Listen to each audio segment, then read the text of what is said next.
The role of the victim, which is a painful role to have, because something bad happened to you to be a victim. But it's something that society struggles with. What about people who feel like they're a victim? They're right. They're victimizers too.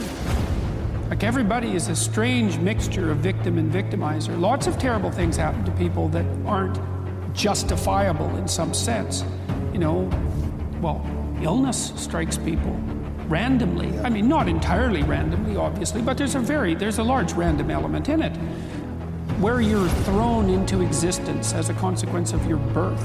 That's existentialists, especially in the 1950s, talked about that all the time. They talked about it as thrownness, that you're sort of thrown into reality with your particular set of predispositions and weaknesses. And then there's going to be times in your life where things twist in a manner that's unfair to you, that you're not getting your just desserts. But that goes along with all sorts of unequally distributed privileges as well. And so that's the arbitrary nature of existence. But you can't allow those sorts of things to define you, because it's not that useful strategically. When you're playing a card game, you're dealt a hand of cards. Well, what do? You play the hand the best you can. Why? Because all the hands are equal? No, because you don't have a better strategy than playing the hand that you're dealt the best you can.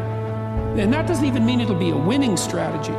But because people don't always win, sometimes we lose, and sometimes we lose painfully, and sometimes we lose painfully and unjustly. That's not the point. The point is, you don't have a better strategy, and neither does anyone else. And then it's also not so obvious how privilege and victimization are distributed. You know, if you take someone who's doing quite well in life and you scratch underneath the surface, you generally don't have to scratch very far until you find one or more profound tragedies of the past, or perhaps of the present. Now, no matter how well protected you are in the world, you're still subject to illness, you're still subject to aging, you're still subject to the dissolution of your relationships, the death of your dreams, death itself.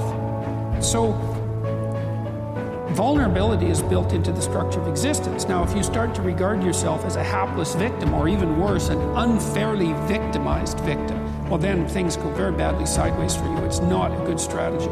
You end up resentful, you end up angry, you end up vengeful, you end up hostile, and that's just the beginning. Things can get far more out of hand than that. So strategically, it's a bad game. It's better to take responsibility for the hand that you've been dealt. You've got no better protection in life than doing that.